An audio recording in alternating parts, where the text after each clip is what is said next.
Jacob, man, I appreciate you being here. Really looking forward to this conversation. I think that it is a conversation that is much needed in the music creator community. And my goal is like always to just bridge that gap between art and commerce. And I feel like a lot of musicians, artists, songwriters, producers are just so uneducated in this Absolutely. space. And so, yeah, I think this conversation is going to help a lot of people. But before we start, can you just introduce yourself, who you are, your title? Absolutely. Well, first Etc. off, thank you for having me, Kato. Yeah, man. I'm excited to chop it up on all things music publishing, and I totally agree with you about the importance of education and bridging that gap. Yeah. But yeah, my name's Jacob Paul. I am the director of creative strategy for Kobalt, and I'm also co-lead of KOSIGN, which is Kobalt's brand new music publishing platform that we're really excited about. And Kobalt is a 25-year-old company, and we're the largest independent music publishing company in the world. And we'll get into what music publishing is. I think sometimes step one is just understanding what it is, and it can be complicated, but we'll make it simpler. But at its most, basic level, Kobalt is about making producers and artists and songwriters get the most value they can out of their songs. And we're lucky enough to work with, legendary songwriters and artists such as like Max Martin and Dr. Luke and Stevie Nicks, but also, Childish Gambino, Phoebe Bridgers, Bon Iver, Skrillex, a really wide, diverse range of amazing artists and songwriters. I'm lucky to be there, and we're really excited about really, what's ahead in music publishing and the way that we could hopefully have a positive impact on the space, and we'll get into that. But I'm just happy to be here with you, Kato. Well, let's get into it, Yeah, let's man. do it. I mean, so if I were a new musician, had no idea, didn't go to school for music, break down what is music publishing if I were a child. How would you Absolutely. explain it? Absolutely. All right, let me do it. So I would say music publishing, at its most basic, it's the business of making sure that songwriters get paid when their songs are played. So what does that mean? That means that if I have a piece of songwriting credit on a song, maybe I was the artist, maybe I was the producer, maybe I was just a songwriter, but I have a piece of ownership of a song, anytime that song is listened to on Spotify or Apple Music, or even a platform like TikTok or Instagram, like the Meta platforms, or maybe I bought a vinyl album of that song, or I'm listening to it on the radio, or even if it's played on film and TV, all of those are different instances where someone is listening to a song, and as a songwriter, I need to make sure I'm getting my fair share of the royalties for that song. At the most basic, that's what music publishing is. Okay. Right? Now, I think one thing to understand is that it's only one piece of the royalty pie. There are also something called master royalties, and we'll get into the difference between those. But music publishers really focus on making sure songwriters are supported and that anyone who's written a song is just paid properly when that song is played. Okay. So that's level one. Level one. Yeah, exactly. We're going to progressively get deeper into how that world works Right. and then the different pieces of the pie. But I think, man, I've been a producer now for 15 years, and a good chunk of that time was spent just learning how the music business works. Right. And as I got further and deeper into it, I realized, like, man, this is so complicated.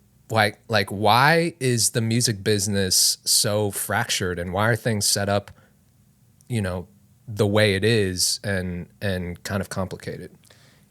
It's crazy, and it almost feels sometimes like it's designed for us to fail. Like it almost feels like it's so complicated. And I don't think it always was designed to fail, but I think that, well, first off, I mean, would it be helpful to kind of talk about the difference between publishing and sort Probably. of distribution? Okay, Yeah. so because I gave like a definition about publishing and songwriters, but like, what does that mean? Yeah. What I would say is this: if you're an artist and you're putting out music on Spotify and Apple Music and YouTube, and you're starting to build an audience, you will put out music through a distributor like a DistroKid or CD Baby or Stem, and you'll start getting royalties from them. And I think the thing to understand when we're thinking about publishing is that the royalties that you get from your distributor, from DistroKid, let's say, that's your master royalties. That's only part of the puzzle. And there's Okay. a whole other part that in some ways feels like invisible, Yeah. and that's called publishing.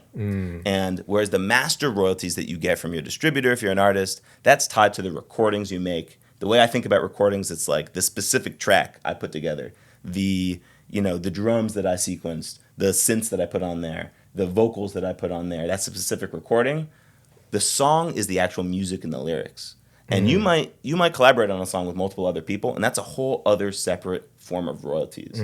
And the reason that exists is because there are some people who help write songs who might not make that specific recording, but who still need to get paid, right? So when we think about music publishing, we're talking about a separate royalty stream for the people who help write the song that's separate from what DistroKid or from what CD Baby or Stem will pay you for the master royalties. And that, I think, is what's so important for creators of all stripes to realize, is like, just because you put your music up on distribution and you're starting to get some royalties that way, amazing. It's only one piece of the puzzle, and you still need to actively go out and find your publishing royalties, track them, and making sure you're getting paid that money. Otherwise, you're just leaving money on the table that maybe you didn't know exist, but could be a really meaningful part of your ability to thrive as a musician and make a living. Right. So it's complexity, but in some ways it's complexity that's there to help you get paid in new ways from your music, and help also your collaborators on the songwriting side also get paid.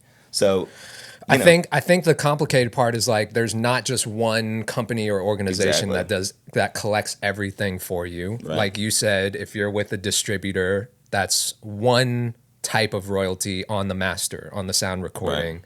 And then there's publishing, and then there's other companies that will collect for like other things like Sound Exchange, right? Exactly. Which is still on the sound recording side. So it's, you got to really know where to go and where to sign up and register your music to get 100% or close to 100%, right?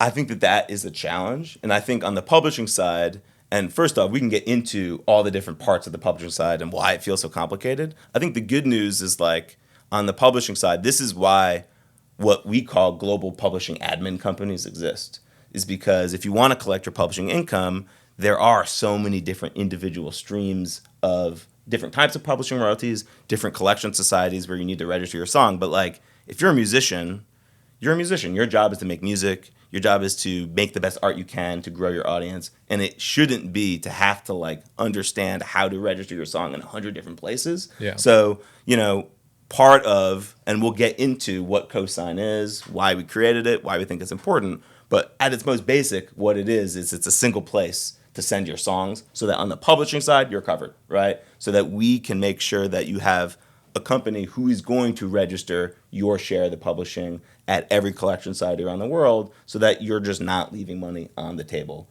Because like, it is extremely complicated, and I think people should understand all the different parts of it, but also understand the tools out there for them to just make sure that they're covered and that they're just collecting their money. Yeah. Okay. So at the core, let's break down, if you're in the studio, right, who is publishing for? It's for anyone that wrote part of the lyrics, that maybe played an instrument. Absolutely. It's anyone who contributed musical content, compositional content to the song. Okay. And ultimately, it's something that people collectively agree among themselves, like, this is how we're going to split the publishing. But I would say most traditionally, it's anyone who contributed lyrics or musical content to a song. So that's going to be artists often, right? Often if you're an artist, you're also writing your songs. Maybe you're helping produce your songs. It's producers who are helping bring in certain parts of the arrangement that are obviously part of the music, right? Like if I program drums of a song, or I added a synth part that's really adding musical content, that often should be part of publishing. And it's songwriters, people who help with melodies, people who helped with lyrics. And each of them sort of, you decide among yourselves, here's how we're going to split up the 100% pie of this song to make sure that all of us are getting some fair share of the royalties from the publishing of the song. Yeah. I've even seen engineers get part of the publishing. Absolutely. For helping with the arrangement. Sometimes engineers are also the producers, so, they can get parts of the publishing as well. And I think it's important to say that because, your master royalties, if you're an artist, you get paid them by default. And what I mean that is, you can't get your music onto Spotify without going through some kind of distribution company that's going to literally put your music into the global streaming platforms. And by default, they have to pay you the master royalties, the sound recording royalties from those records that you uploaded to their distribution site, right? But the thing about publishing that is so tricky is that you don't get paid your publishing royalties by default, right? And not only do you not get paid your publishing royalties by default, but all of the collaborators on that song with you don't get paid it by default. Unlike master royalties, for publishing royalties, you have to go out and find them and track them and raise your hand across every platform, every country in the world, every type of publishing royalties. And if you don't do that, it just sits there. Yeah. And you're just leaving that money on the table. And that's why education is so important. One, to make musicians understand this type of income exists for you. You have a right to publishing. If you wrote on that song, you have a right to actual money. And two, you have to be educated about, well, where are you going to find it and how do you claim your fair share of it? And that is the part of the system that, to me, really needs to change, is that education and also that feeling of empowerment to know, how do I go out and find this publishing income? Yeah.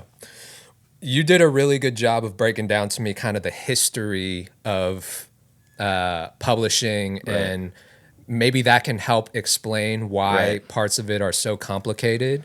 Absolutely. So can you talk about publishing is complicated, and one, it should be less complicated. And like it's 2025 now. Like, we should find ways to make it simpler, more direct, more efficient, more transparent. Kobalt and KOSIGN, part of our mission has always been to do that, and we can get into that. But first, let's do a history lesson to understand why is publishing so complicated? Why do we have all these terms, mechanical, performance? The terms really mess people up. Yeah, exactly. It messes me up too. So I think the fundamental history here is there's a technology for how people are consuming music. How does the songwriter get paid, right? So let's go back to the 1700s. How are people consuming music? Well, at that point, it's sheet music. It's like literal books, right? It's like people are out here notating their songs, their compositions, and people are buying sheet music in order to play. So if I'm a composer, if I'm a songwriter, and I, publish some sheet music and people go out and buy it, I need to get paid for it. So I'm going to get the first type of publishing royalty that ever exists, which is called the print royalty. And the print royalty actually still exists to this day. It's not a very big piece of the publishing pie, but to this day, if I sell some sheet music and I hire a book publisher, who's going to sell that sheet music for me, I'll still get a music publishing royalty for print, right? So that's the first type of royalty type. Now let's fast forward to the early 20th century, right? Now we have a new type of technology where we're taking music and we're mechanically imprinting it onto vinyl, onto the earliest form of records, right? Okay, so the record company is going to go out and sell those records, and they're going to get money for it. But let's say I'm just a songwriter. I'm not the artist. I'm not the record company. I just wrote this song that's now getting mechanically put onto records. That's the second type of publishing royalty, which is called the mechanical royalty. And we still hear about mechanical royalties this day, and we know, oh, wait, that actually goes back to the idea of taking a machine to put a song onto a physical medium like a record, right? So again, now we need a new royalty type because we have a new type of technology that's out there by which people are listening to music. We fast forward a couple decades again. Now we have the creation of radio, where we have, over the air. It's not even a physical medium, but it's through the air transmitted songs that, pop songs, orchestra songs, and these radio stations are selling advertisements and they're making money. But I'm the songwriter and I'm thinking, wait a second, you're selling ads and you're making money because you're performing my songs. I need to get paid. That's the third type of music publishing royalty type called the performance royalty, right? So when we zoom out, we have mechanical royalties, we have performance royalties, we have print royalties. With the creation of film and TV, we have sync royalties, right? And we have all these different types of royalties, and it's so complicated. In a way, it feels like, why do we need this? But when we understand the history, we understand, look, over time, as we get new technologies, we have new ways of listening to music and paying for music, and we need to make sure that songwriters are getting paid. So we have to literally just come up with new types of publishing royalties to make sure they get paid. And in a way, it makes sense, and in a way, it also doesn't, because today we're in a period where we don't have it feels like we should be able to make it simpler than it is, but I do think it's important to have that appreciation historically of this is coming from a place of wanting to make sure songwriters get paid with every new technology that comes out. Yeah. Wow, that's interesting. I need to get into the sheet music game. Right. Start selling my sheet music. Yeah, exactly. Okay. So with all those types of royalties, What is the most amount of money that you've seen someone make from Kobalt off of their publishing? Like, just So throw some numbers at me. So Let's get into obviously some numbers. we have confidentiality with all of our clients, like Okay. anyone who signs up. So I can't Don't mention names. I can't throw out names. You know, what I would say is that publishing is a really important part of the puzzle.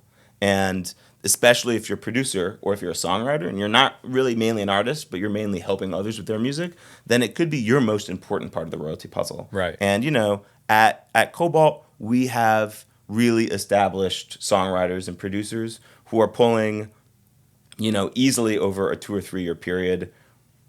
You know, we're not talking 7 figures, we're talking higher than 7 figures, right? So, you know, this is an important form of income, not just at the very top, but also for the middle class of songwriters who are just getting started, who are just starting to really reach their audience. It's easy to forget about it, as I said, because you don't get paid publishing by default. You know, a lot of people are out here thinking that they're making a pretty good money, you know, living in music. Yeah, like my DistroKid checks are coming in and like I'm doing pretty well. And I'm playing live shows and I'm selling merch and like I'm actually making it, never realizing that they're not even touching their publishing income. They're not collecting it. And it doesn't stay in the system forever, which we can get to. But so what I would say is that it's a significant form of income. There are definitely people at the top of their game making tens of millions of dollars off of publishing. That's just off of royalties. And it's, you know, for that reason, it's something that every artist, every songwriter, producer needs to understand better. I mean, you got to have a pretty stacked catalog to be making that kind of bread, right? Like, Yeah, you do. But you got to have some hits in your catalog. You have to have hits, but, you know, as, you know, if this might get a little nerdy, but like if we look at the last 20 years, you know, we had the music industry reach the height at like CDs, right? Where it was just making so much money and then it kind of bottomed out. But as streaming grows, Spotify, Apple Music, YouTube, right? And even platforms like TikTok and the meta platforms, Instagram, Facebook, Snapchat, all of these platforms pay publishing income, right? Mm-hmm. So as these platforms grow, as the industry grows, that pie is actually getting bigger and bigger and bigger for more and more artists. So it's easy to say, yeah, you need to be stacked. You need to have a stacked catalog to be pulling, you know, $1 million a year in publishing. But this pie is going to continue growing, right. And that's why it's so important for the next generation of artists and producers to understand what publishing is and how do you unlock that money for yourself from the system, because it's rightfully yours. Yeah. Right? Yeah. Can you give me an idea of, like, if I produced a song and that song goes mega super viral and then ends up landing in the top 10 charts on Billboard for like consecutive weeks, right? Let's say I'm the only producer on that song. No other co-producers or anything like that. What kind of money would that generate? Right. So I know it's like broad. There's broad. A lot of variables. It always depends on the song. Number 1 could be really different from number 10. And not all number 1s are created equal. Some of them are smashes. Some of them are just smashes. But what I would say, and we see this, you know, even on KOSIGN, you know, we have writers, we have some producers on KOSIGN who have parts of top 10, you know, songs that they have, you know, some significant parts of. And what I would say is that, let's say you're the only producer on that song. Maybe you have 30, 40% of that song. Mm-hmm. If that's in the top 10, that could easily be pulling you 6 figures a year. Woo. Right? And even, you know, 20%? 20%, again, it depends on the song. Okay. But, you know, we see writers, and these are writers that we work with, and some of them have signed up to KOSIGN, who will have even smaller than that, maybe even a 10 or 5% of a really, really meaningful record that maybe wasn't a number 1 but was up there in the Billboard Hot 100 chart, and that could still be between, you know, low 6 figures over the next 2 or 3 years. And, you know, I think it's important to zoom out and understand, and that's just one song, right? Yeah. And it's important to zoom out and understand that this is the difference for a lot of folks of being able to make music full time or have to hold down multiple jobs in order to keep grinding out in the studio. Mm-hmm. And that's why collecting your publishing money is personal for people, right? And it's also about understanding that, you know, let me put it this way, if we can, through the tools that we're building, let's say at KOSIGN, help in the next year, 100 young artists fully collect on that type of money to the point where even if you're pulling 40, 50K a year, which, by the way, that doesn't have to be that you have a number one song. That could just mean that you're really building a meaningful audience, that you're doing pretty well on the master side, but you never touch your publishing royalties. Well, now let's say you're going to get 20, 30, 40K a year. That can get you to the point where now you're making music full time. Yep. Now you're investing your time fully into your craft. And the question is, how is that going to change culture? How's that going to, not only your life, how's that going to change the life of your fans? Yeah. How's that going to change the life of your collaborators? You know, if we can, you know, I zoom out and I think that we have almost like a trope in our culture of like the broke musician, the broke producer, the broke songwriter. Yeah. And in a way, it's like, you know, we can laugh and it's kind of funny, but it's also, I take it seriously. Yeah. Because I think we almost assume that if you're making music, you should be broke. Right. But that's not actually true. I When we hate zoom that. out, we see a landscape today where more artists are reaching critical audiences than ever before. Through various platforms, streaming platforms, social platforms, it is more possible as an independent artist today to reach an audience that's meaningful than it ever has been in the history of making music. And that money is in the system. That publishing money is in the system. It's just locked up, and it's very difficult for most artists to understand that it exists and how to find it. And that's what I'm so passionate about. And it's not just me, but, you know, this is me coming from Kobalt and from KOSIGN, which is like, even if we can go to this generation of artists and producers and say, here's a tool to unlock your money, if that can help you make music full time, which it can, that will change the culture. So it's a good question about if you have a Billboard charting hit. And yeah, you'll pull in some serious money if you do, but it's also important to recognize you don't need a Billboard charting hit in order to make meaningful money from your publishing that could really change the trajectory of your life as an artist, as a producer, as a songwriter. Interesting. How relevant is radio still when it comes to publishing? Like, you know, I think the conversation's always around streaming now. You know, I think that's still the predominant way that Right. people are consuming music, but we kind of forget that radio still exists. And I've always heard that if you have a song on the radio, it will generate significantly more money. Is that on the master side, the publishing side, or both? Great question. Radio is incredibly relevant for publishing, and it's mainly for publishing. So in the United States, radio actually only pays out royalties really on the publishing side. Wow. The reason for that is that traditionally in the United States, the law was that, well, if we're playing it on the radio, if you're for the master side, it's promotion. So it's helping you sell records. Now, that is a little sus now because people don't buy as many records. Yeah. But putting that aside, radio is a huge part of the publishing income puzzle. And I recognize that for most songwriters, artists, producers coming up, it might not feel super accessible to them. And luckily, streaming also does pay on publishing. We'll get to that. Yeah. But yeah, if you have a song that breaks into the radio, that is going to really accelerate your publishing income. And that's why it's so important to make sure you're set up to collect that income globally, not just in one country, but in every country around the world, because radio is such an important part of the income puzzle. And obviously at KOSIGN, that's a huge part of what we're making sure we're collecting on is not just streaming royalties. We collect those as efficiently and directly as we can. And actually we collect them more directly than any of our competitors do. But on radio, yeah, it's incredibly important to collect that publishing money. I always think it's funny when the internet clowns an artist because they read the Spotify credits and there's like 10 writers. There's like 15 people. There's 15 people on a song and they're automatically assuming, especially in hip hop, right? Right. They automatically assume, oh, this dude's got 15 people in the studio writing his lyrics. I have debunked this, but obviously the internet's a wild place. And can you, for the record, just explain why that's not necessarily the case? 100%. So often, especially in hip hop and rap music, but across lots of different genres, you might have a sample beat part of a song, right? Obviously, right? Like sampling is a beautiful art form. It's something that we celebrate and encourage. But let's say I sample one of your records, and let's say you wrote that song with you and two other people, and I sample that record, and then I write my song with me and 3 other people, there's going to be 7 writers on the song because every songwriter of that record that got sampled now needs to be cut into the publishing of my song. Right. Right?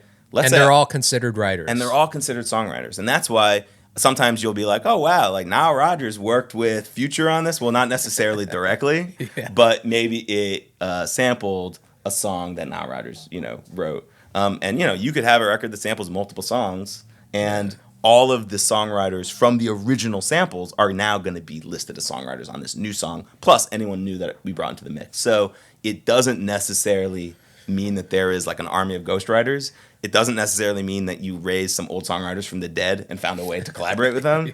It just means that most likely it's a sample, and part of publishing is making sure that all of the writers on the sample are fairly compensated, which, by the way, is another lesson about the power of publishing, right? Because it means that publishing can live on way past the original shelf life of the original song. If I write a song and someone samples it, and that sample becomes a mega hit, all of a sudden, I'm going to start getting checks. Yeah. Right? Likewise, covers are another huge example of this, right? If I make a song and then someone covers that song and the cover becomes, and we actually see this all the time, where, you'll hear a number 1 record, like, I'm trying to think of a good example of this. Oh, well, this is sort of an example kind of recently, like Luke Combs did a cover of Fast Car by Tracy Chapman, right? And that cover went absolutely insane. A lot of people might not realize, that song is 20, 30 years old. But here's the thing.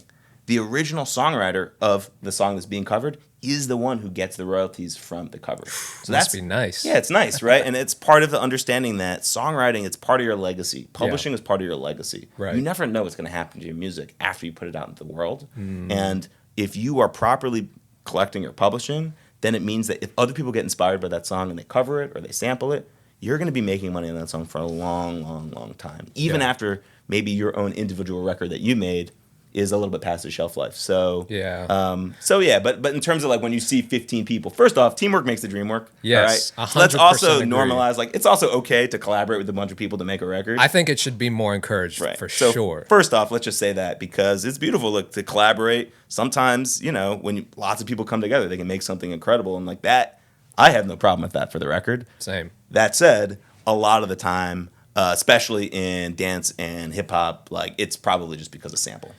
Yeah, I think the most recent example that I kind of debunked was Not Like Us. Super Smash by Kendrick. 100%.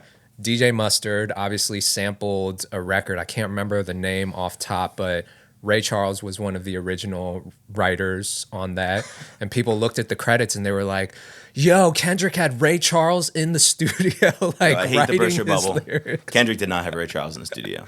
Yeah. He's been dead for, 20 years? But Ray Charles was there in spirit through his publishing. Yes. Right? Through his songwriting. Still getting paid. And that's a beautiful thing about publishing. That's a beautiful thing about songwriting, is that songs can live on in multiple forms, right? And again, that's why my message, people coming up, is understand the value of your songwriting, your publishing, and understand how to collect that money. It is so important. Let's say someone doesn't know how to collect that money, and they have a whole catalog of music out there on streaming platforms. They have no idea publishing even exists. They don't know how to collect it. They don't know what to do, right? What happens to that money? It goes into a very obscure place in the in the world. You're not going to like the answer, Kato. You're not going to like the answer of what happens to Break it down. What happens to that money if you don't collect it? So, listen, this is why it's so important to understand what publishing is and how to collect your money, because it doesn't stay in the system forever, right? What happens is, as songs get streamed every day on Spotify, Apple Music, YouTube, songs are played on the radio. Sometimes people download songs. I don't really download songs anymore, but some people are still out here downloading, right? Those publishing royalties go to collection societies around the world. We can get into what those are, but every country has their own collection societies for every type of publishing royalties. So mechanical royalties in the United States might go to the MLC. Performance royalties in the United States might go to ASCAP or BMI. And those collection societies sit on that money for a period of time. And if the correct songwriter doesn't reach out to that collection society And remember, there are hundreds of these around the world. If the songwriter doesn't reach out and say, yo, I'm the songwriter of this share of this song, please pay me my royalties, those collection societies, after a period of time, often between 12 to 24 months, they'll just pay out those royalties to the major rights holders. That means the major record labels and publishing companies. Because they'll say, no one collected, these are unallocated royalties, no one claimed them, we don't want to sit on them forever, so we're just going to pay them out to the biggest companies in the world, and you guys figure out what to do with them. That's dirty work. That's dirty work right there. It's dirty work. And, you know, it's a system that... There's a name for this, by the way, right? There's a name for it. It's called the black box, right? Which is like kind of a sinister sounding name. Yep. And I think my message for artists when they're like, how do I get my money out of the black box? And the answer is simple. You just have to make sure that you're registering that you're collecting your publishing money effectively. The best way to avoid getting your money trapped in the black box is just to make sure that you're really on top of whenever a song comes out, making sure you have a plan for how am I going to collect that publishing money. And the most effective plan, because remember, like there are collection societies around the world. We have ASCAP and BMI in the United States. In the UK, you have PRS. In France, you have SACEM. In Germany, you have GEMA. In Japan, you have JazzRack, right? Like almost every country has its own dedicated collection society. That's just for performance royalties. Then you have collection societies for mechanical royalties. So if you're an artist, if you're a songwriter, and you're like, I just want to register my publishing around the world so that I avoid getting my money trapped in the black box, it's really difficult to do that at every single collection society around the world. And that's where you need to rely on a global publishing administrator, right? That's what KOSIGN is. That's what Kobalt is, right? Yeah. Kobalt, we are the publishing administrator for Max Martin, Dr. Luke, Childish Gambino, Bon Iver, Sir Paul McCartney, Stevie Nicks, right? Like Wow. Those are artists and songwriters who understand the value of publishing. Because their publishing is worth millions, right? And they know that a big part of making sure that they're making the most out of the legacy of their music is to have someone out there collecting their publishing income wherever it lives. And that is too big a job for one person to try to do. Like if you're an artist, like you can register to ASCAP and BMI, and it's a great idea to do so, but it's not going to collect everything, right? Yeah. So when we talk about the black box, when we talk about making sure that you're rightfully collecting your publishing royalties, like the good news is like there are platforms, like that's what we're doing with KOSIGN, where we're saying, yo, like we are the number one company to make sure that we will get money out of the publishing system wherever it is. And you also want to make it simple for people. Like people don't want to have to register, like I got to make an ASCAP account and an MLC account, and I hope I'm collecting my international royalties, but I'm not 100% sure. Like you need to give people a tool to empower them to say, look, here's one place to go, send in your song, and then watch transparently in real time as we will register it at every single collection society in every single country for every single platform transparently. Like that is how to make sure you avoid the black box, is by just knowing my publishing exists, it's worth money to me, I should be empowered to go out and collect it, and I should be empowered to find a partner who's going to help me do that. Yeah.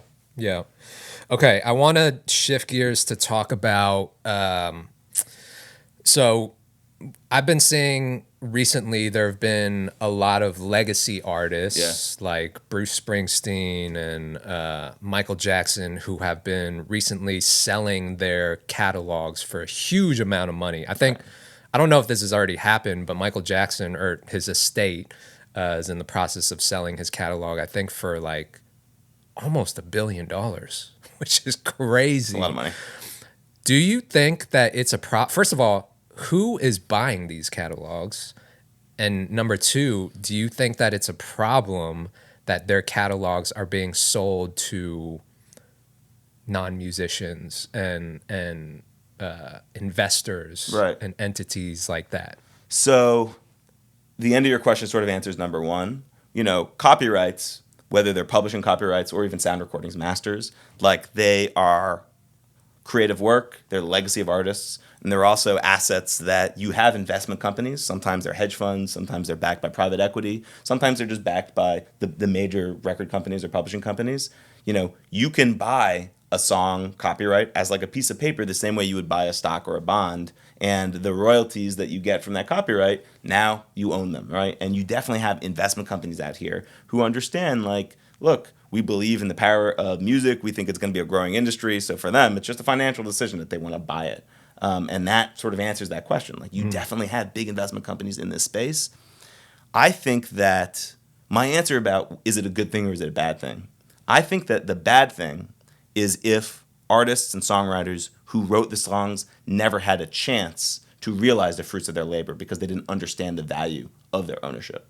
Like, I think the issue is that sometimes you have young songwriters, producers, artists signing a first deal that maybe they don't fully understand actually took away their copyright ownership really early on in their career. Yeah. Maybe in exchange for an advance, right? But that, to me, is the bigger issue because I actually think, look, if you can hold on to the value of your songwriting copyrights, if you can make sure that you're collecting your royalties without giving away ownership in your copyrights, and then in 5 or 10 or 20 years, you decide, I want to sell my catalog to an investment company because I want to cash out, I want to get millions, I want to have that be my legacy to my kids, my grandkids, I have no problem with that. Yeah. I think that can be a beautiful thing, right? Yeah. The same way that anyone else in a career, you have a pension or you have a retirement fund. I think that more artists and producers and songwriters, I'm not saying that they should sell their catalogs, that that's the right thing to do, but they should have the ownership so that they can make that decision. And that's sort of my answer to that question. And that's why, I come at this from my own perspective working at Kobalt, which really changed the game. And this is before I even started working at Kobalt. This is when we were founded 20 years ago in creating the idea of an admin deal in publishing. We'll get into the different kinds of publishing deals, but to give a little bit of a sneak peek on that, admin deal means you're collecting your publishing royalties without giving away your publishing ownership, right? And that's what we really innovated on Kobalt, and that's what we're doing with KOSIGN as well, which is we're saying, look, we are a tool for you to collect your money without giving away your ownership. And that way, 5, 10, 15 years down the line, you'll at least have the opportunity to understand, do I want to keep collecting royalties on these copyrights? Do I want to sell all of them or part of them and be able to make that windfall for myself? So to bring it back to your question, we definitely have big money out here in this space who are buying up copyrights. And for me, my hope is that they can buy up those copyrights. If they buy them at all, that at least they're buying them from those original songwriters so that they are seeing the fruits of their labors and that they understand the value of ownership for themselves. Right. Yeah, that's a good point because we do see that happen a lot where a songwriter or an artist will sign a deal for a big advance and then, boom, they just instantly give up ownership of their music to the record label, to the publishing company, whoever it is, and then they just don't own their music anymore. And I think it's important for everyone to understand what they're getting into and to have options to do what's right for them. And part of that's part of the education component. Like, that's why this conversation is so important, is making people realize, like, publishing exists. It's worth money. I need to go out and find it. And I have options, right? So, my hope is that more and more artists are realizing that as they recognize the value of their publishing and they collect that money. Right. How big is rap in the overall publishing pie? Like at Kobalt or wherever, like, is rap still a pretty big piece of the publishing pie? Has it grown? Has it shrunk in the last couple of years? It's a really important piece of the pie. I was actually just looking at sort of the year-end report. Luminate is a big data company in music. In their year-end report in 2024, rap is still the leading genre when we look at the overall streaming puzzle, especially in the U.S. Damn. 1 out of every 4 streams, so 25% of streaming activity is coming from rap, hip-hop music. But it has competition, right? Like, it's still a very diverse pie in terms of genre and who's listening. Right now, like, Latin music is growing, Spanish language music is growing. A lot of that is actually driven by regional Mexican music. Peso Pluma, right? That's like very much huge, but rap is still on top when we look at genres, and I think part of that is also like rap. Part of hip hop is so adept at sort of incorporating the best of other genres. Yeah. I still feel like it's the most innovative in the space and the ability to be flexible and versatile. Super influential, bro. But yeah, so it's still number one, but it's got competition. And that's a beautiful thing. Yeah. I mean, when you look at rap, or when I look at rap, it's like, even when you look at those other genres, a lot of Latin music incorporates elements of rap. K-pop incorporates 100%. elements of rap. It's like everyone takes pieces of hip-hop culture and, like, uses it in their music. Absolutely. So yeah, I just think it's crazy, just such an influential genre of music, which is what I love so much about it. But do artists and musicians, so me for example, right? I share a lot of my beats and music on TikTok Right. and on these social media platforms. I wasn't fully aware of how I was getting paid, if at all, from social media platforms when my music is up there. Right. Can you break down, do we get paid from our music on social media? So you can get paid for music on social media. Okay. On the publishing side, you need to make sure you're working with the right publishing company for you to get paid. What I mean by that is this. Take Kobalt and KOSIGN. You know, we are the biggest independent publisher in the world. We're the fourth biggest publisher in the world. Outside of the old majors that have been around forever, Sony, Warner Chappell, Universal Music, we're the biggest, but we're independent, right? Because we're so big, we have direct licenses and direct relationships with all the biggest social media platforms in the world, whether that's TikTok, Meta, Instagram and Facebook, Google and YouTube, Snapchat, and literally hundreds of others. We have a whole team at KOSIGN and at Kobalt that are doing direct licenses with these platforms. And we're also, we have very close relationships, and we're making sure that we're matching recording data with those platforms. And this is getting a little bit nerdy, but what that means is that if you deliver a song to KOSIGN for us to register around the world, we are also making sure that we match that ISRC and that we give it to TikTok and say, yo, when this ISRC, by the way, is the unique number that every recording has, right? So any recording on Spotify has an ISRC, Yeah. right? Part of our job is to make sure that if we're representing your songs, we know what those ISRCs are, and we are making sure that when we get TikTok data or we get Instagram data and we see that there is usage across that specific recording, that it's getting flagged, that we understand is happening, and that it can be subject to the deal that we do with those platforms so that we are getting paid. Okay. And sometimes that's based on a creation, like a unique creation of a video that uses the music. Sometimes that's based on a commercialized use, so like if it's being used like in an ad for TikTok. So I know it's getting into the weeds a little bit, but the point is, this is the advantage of working with an established, legit publishing company, is like we have direct relationships with these platforms to make sure that you are getting paid every single time the songs are being used. That said, if you're not in a relationship with a publishing administrator, right, it on the publishing side is going to be more difficult for you to collect that money from those platforms. And as these platforms grow, we know that that's going to become a more and more important part of the income pie, obviously, right? It's already a really important part culturally of how we discover music. So The answer is yes, but you have to make sure you're doing it the right way. And are those considered sync royalties, mechanical, like what? It's actually across a few different right types. Okay. And that's where it becomes like more complicated maybe than it needs to be. Gotcha. But all of it is part of the publishing pie. Okay. And it's really important. And that's, again, part of our job at KOSIGN. It's like we're one place. You send your music to one place for us to make sure that you're getting paid your publishing royalties everywhere. Part of that, obviously, is Spotify, Apple Music, obviously the radio. Those are huge sources of publishing income, but it's also making sure that we have our direct license with TikTok in place so that you are getting fairly compensated for that activity as well. I didn't ask you about this, but I think it's really important for musicians to know. So when I recently sat down with Spotify, Sam Duboff, who was the head of policy and marketing at Spotify, had a great conversation. I didn't know this, but he shared with me that only 20% of their payouts go to the publishing side. 80% goes to the sound recording side. Why is it so low on the publishing side? It should be higher. Yeah. Like who decided that? So it's partially, it partially comes down to how mechanical royalties were set by what's called the Copyright Royalty Board, literally decades and decades and decades ago. It's a very, very old model for ranking publishing in relation to masters at that level.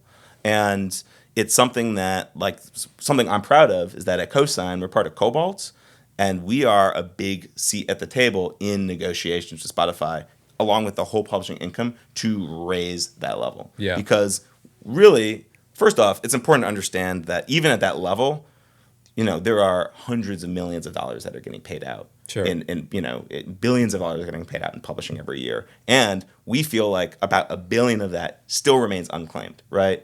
Or underclaimed, which means that like literally there's $1 billion out there that could fall into the black box if up and coming artists and producers and songwriters don't like literally listen to this conversation and think I need to collect my publishing royalties. So number one, let's just remember like this is a lot of money that's still out there that we need to claim. That said, we still think that publishing isn't valued as highly as it should be. And that hurts producers and songwriters especially, right? Because as an artist, you often will control your masters unless you sign to a label that takes control of them, which is if you're independent. If you're independent. Yeah. Thank you. Right, if you're independent. But if you're a publisher or you're a songwriter, if you are a producer or a songwriter, that publishing, that songwriting royalties, that's like your main piece of the pie. So it should be valued more highly. At Kobalt, we are very active in the industry to advocate for publishing and for songwriters to make sure that it is valued higher. And we hope and we expect that number will go up. The good news is that it's still a lot of value out there to collect. And again, we're talking about $1 billion that's in that publishing system that right now is being undercollected or not even touched at all. And that's why if you're listening to this, you have to think, am I collecting my global publishing income? And if not, our recommendation is look into how you can do that immediately because it doesn't stay in the system forever and you don't want to leave that money on the table. Yeah, I think the key word that you just said is global, right? Because the world is a big place. Yeah. We're more connected than ever when it comes to media, music. Anything can be shared on the internet, on social media. And so when your music is on these streaming platforms, a big chunk of that could be coming from territories outside of where you live, right? And so talk to me about the motivation for why KOSIGN was started in the first place. So our motivation was simple, which is that Kobalt's already built the best sort of platform for unlocking global publishing money from the system and paying it to songwriters and producers and artists in the most efficient way, the most transparent way, right? And we realized like we're kind of gatekeeping this in a way. Mm-hmm. Like we're doing this for Max Martin and Dr. Luke and for Childish Gambino and for Paul McCartney, but like why not take this platform that we built and make it more flexible and more accessible to the next generation of up and coming artists and producers and songwriters because they need to collect their publishing money, right? Like they're not doing it in the correct way, and that's real money that's on the table that shouldn't be left on the table. I think the key word that you said was global, right? Because when you have your music on these streaming platforms or on social media, someone across the world can listen to it. So tell me about the motivation for KOSIGN and why it started. Absolutely. I think simply put, we want to make it easier for artists, producers, and songwriters to collect 100% of their publishing money using the best system in the world with total flexibility. Like that, at a high level, that's what KOSIGN is. And, to give a little more detail, KOSIGN's powered by Kobalt. We are, I think, well respected as the world's most powerful publishing admin company. We are the company that built this platform to help unlock publishing royalties globally and pay it to our clients in a way that's more efficient, more direct, meaning that we can collect more directly from streaming services and reduce the number of middlemen who are like getting their hands on your money and taking a piece, and more transparent. Like we can do it faster, more transparently. But we recognize like with Kobalt, we're gatekeeping it. Like we were collecting money and we were paying publishing royalties for the Max Martins of the world, the Childish Gambino, Bon Iver, Paul McCartney, Skrillex. But it still didn't feel like there was a platform that really worked for the next generation of up-and-coming artists and producers and songwriters. And that's what we're doing with KOSIGN. We're basically saying, look, you have access to this platform. It's a single place for you to send your songs for us to register them directly with every collection society around the world, whether that's in the US, whether that's abroad. We're also going to have the benefit of our own collection society. Kobalt owns a collection society called AMRA, which is a digital collection society outside the US. So in the US, ASCAP and BMI have like government-issued monopolies, right? And that's just how it is in the U.S. Outside the U.S., that's not the case, which means that we can literally register your songs and collect directly from Spotify and Apple Music in most countries outside the U.S., right? And what all of this adds up to is an incredibly powerful way to collect on 100% of your publishing royalties, not just performing royalties in the US or the mechanical royalties in the UK, if that's where you live, but it's a single place to go to collect everything. Right? And as discussed, like, that's real significant money. That could be life-changing money. And so many people, like, either they don't think about it or they don't think about it kind of hard enough, and they don't recognize, like, this could be the difference between me making this a full-time job or not. Yeah. And at its most basic level, that's why we built KOSIGN, is because at Kobalt, we'd already done the hard part, which is, like, we built this incredible platform for a Paul McCartney or for a Childish Gambino. And we already know that it can collect more efficiently, more directly, more transparently. And it's like, let's just make this super flexible. And by flexible, what I mean is, like, it's a rolling term, right? It's the kind of thing where you can sign up and you can literally leave anytime.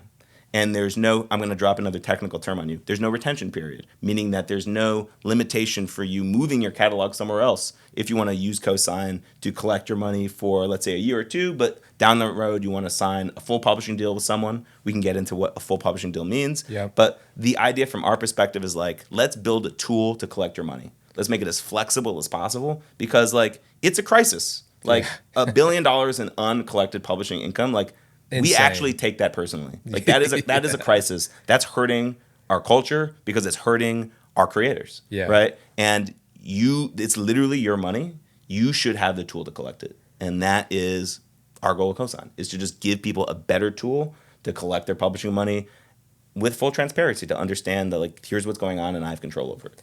I think the biggest piece of that is ownership, right? Like, Correct.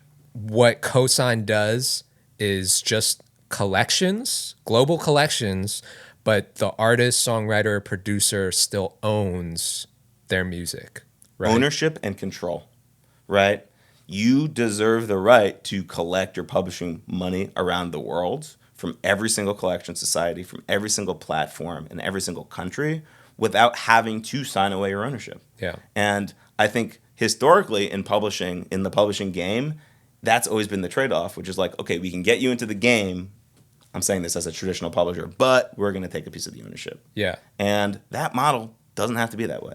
So let's talk about that, right? Because that's how it was when I was coming up. Like, admin was maybe still a thing, but you had to know the right person, Right. or get in with the right company and get that type of deal. Now it's available to anyone who wants to apply or just see if their catalog is worthy of admin, but it's much more widely available now, right? It is. So talk about what a traditional publishing deal looks like and what are the advantages, disadvantages. So the traditional publishing deal would pay a songwriter or a producer or an artist in advance. And in exchange, the publisher would collect their publishing royalties and would recoup that advance. But also, the traditional publisher would take a piece, either all or maybe half, of the underlying copyrights, the underlying publishing ownership of that song. Right? So you're sharing ownership You're at that sharing point. ownership with your publisher in exchange for an advance, them helping you find opportunities for your music, and they're collecting your money, right?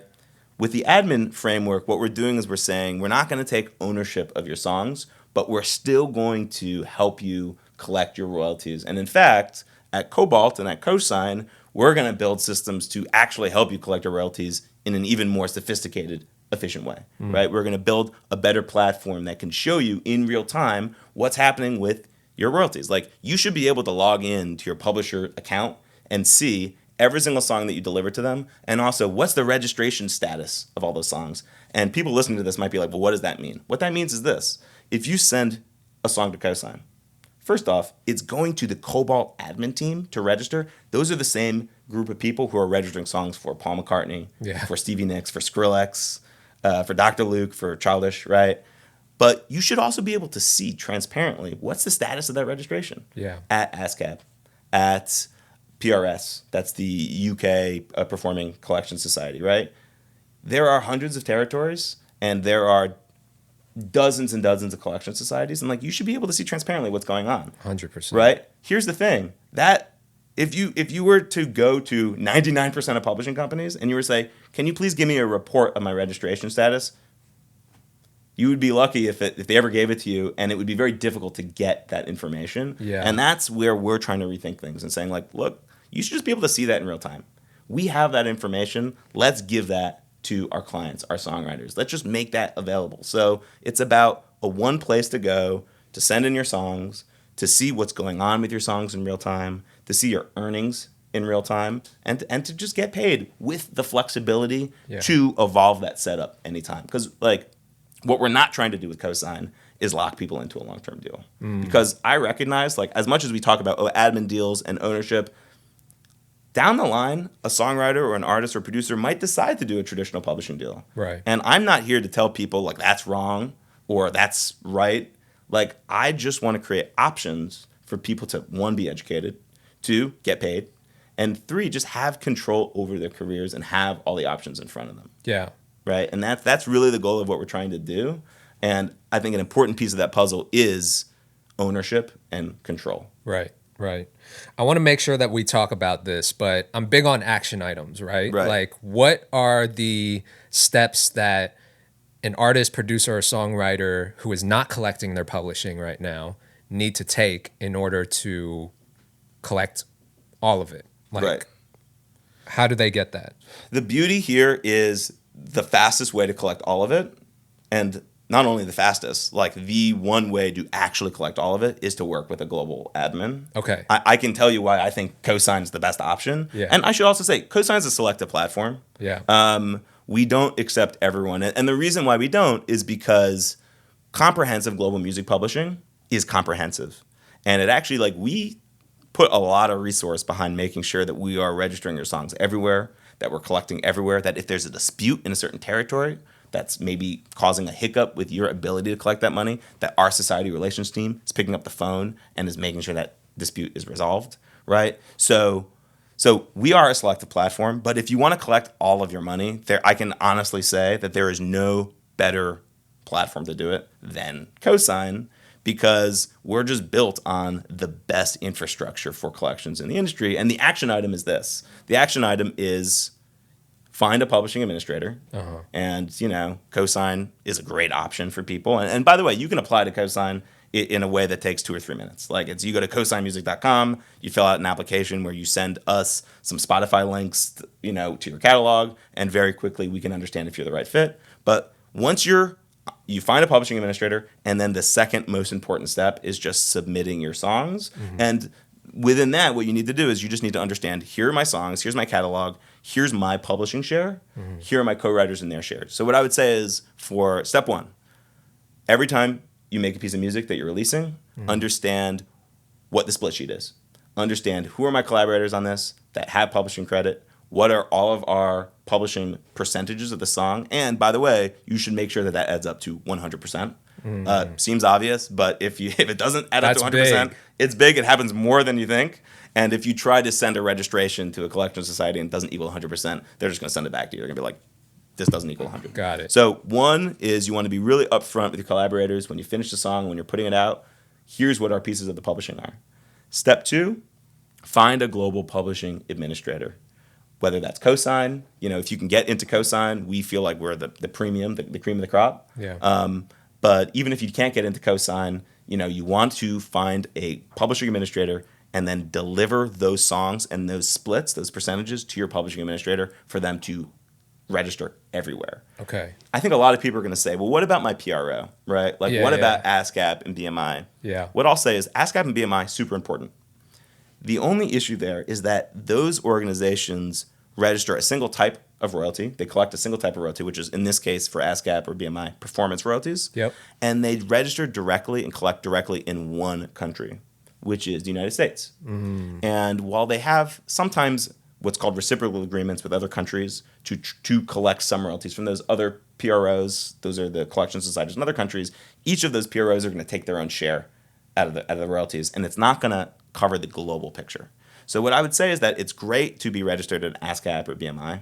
That's a good step one. But if you want to make sure that you are collecting your global publishing royalties, not just from the US, not just from performance royalties, but from every single country, every single type of royalty, that's where you need a company like KOSIGN. That's one place that you can go that will register directly at ASCAP and BMI. Great.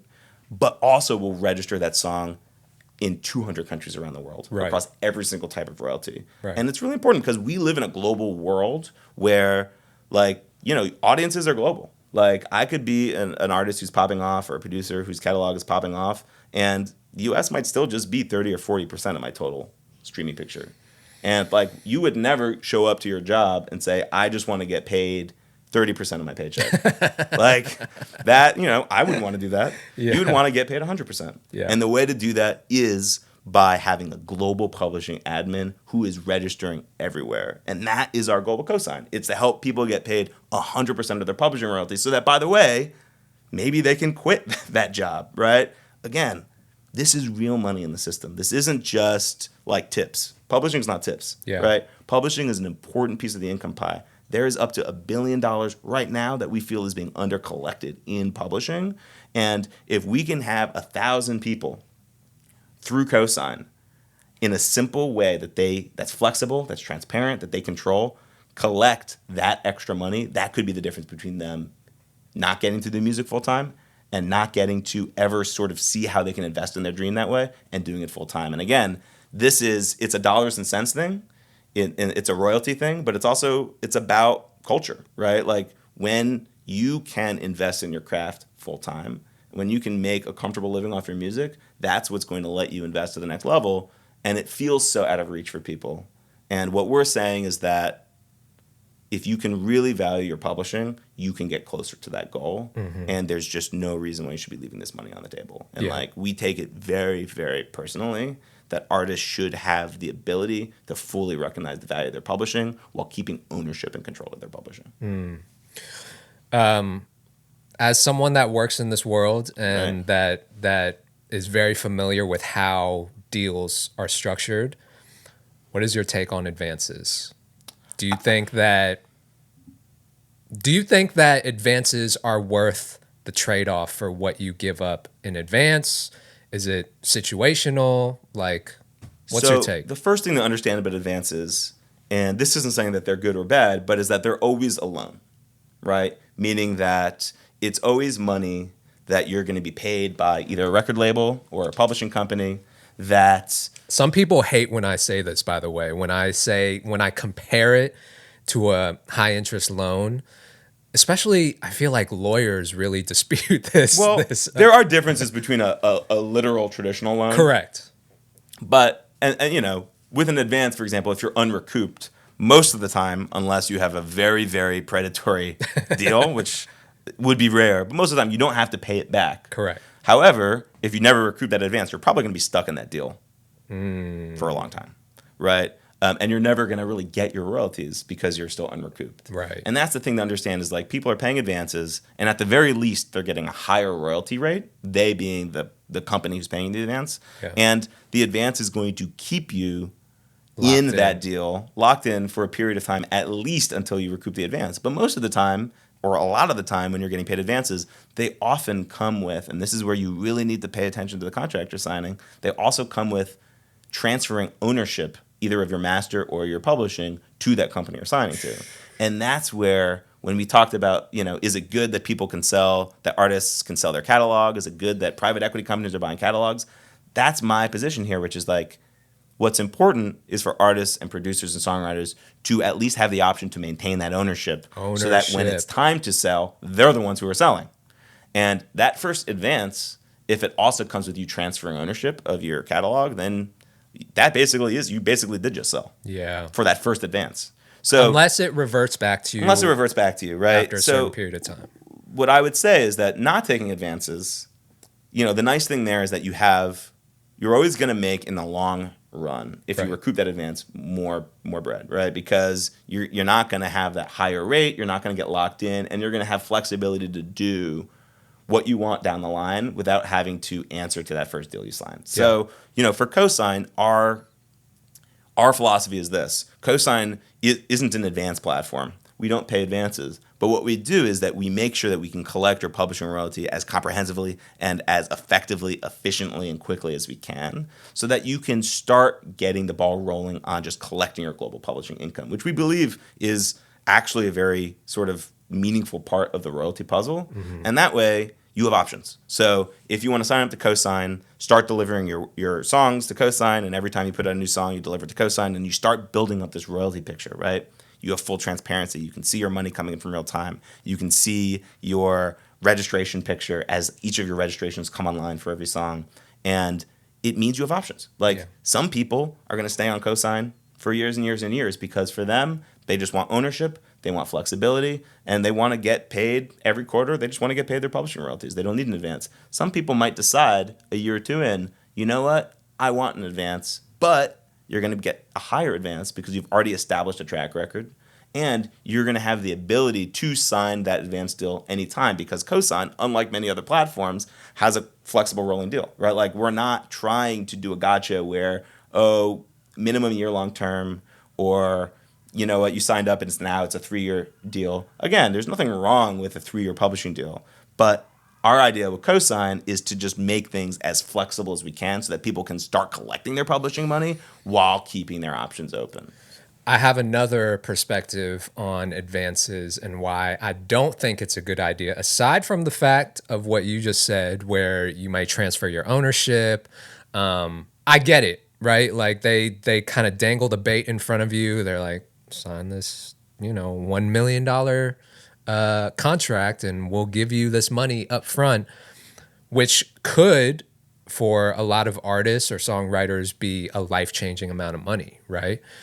But my perspective on this is like, it is so easy for people to run through a large amount of money like that, especially if you've never received that type of check before, right? So if someone like gives you a large sum of money like that, I just feel like it would go so fast versus you being patient, playing the long game, and receiving like incremental sums amount of money over time, smaller amounts of money, but it's just more sustainable that way to me as not just a creator, but I feel like, when you win the lottery, right? You read stories like 90% of people who win the lottery end up going bankrupt, end up going broke, like right, and it's because you just run through all that money and there's no long-term plan for it, right? So I think that can be really true. And I think the good news is like you're always going to make more money when you keep ownership. Like the way musicians really get rich is by owning their copyrights. And that means that you can get paid in the short term and the medium term, all of those royalties as they come in, if you're registering them correctly. That's why KOSIGN is really important. Because remember, with publishing, if you don't register those songs, that money's just going to get swallowed up by the black box. And like it could be hundreds of thousands of dollars on your project that really will just get paid to the major labels.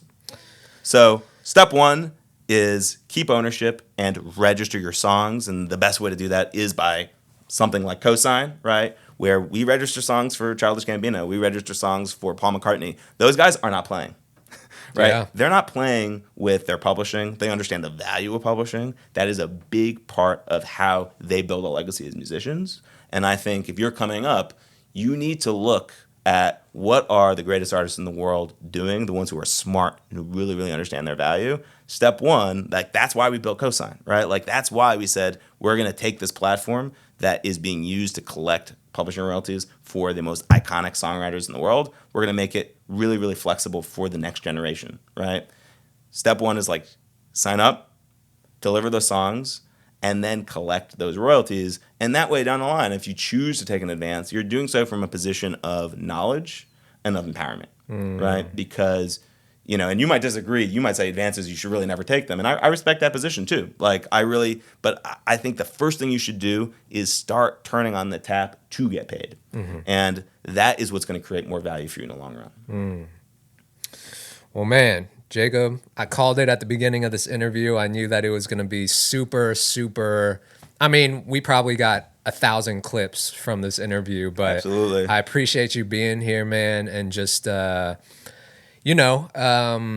creating a platform that I think serves the independent artist and musician community especially, and promotes ownership, which I think is the most important factor in being an independent artist in the first place.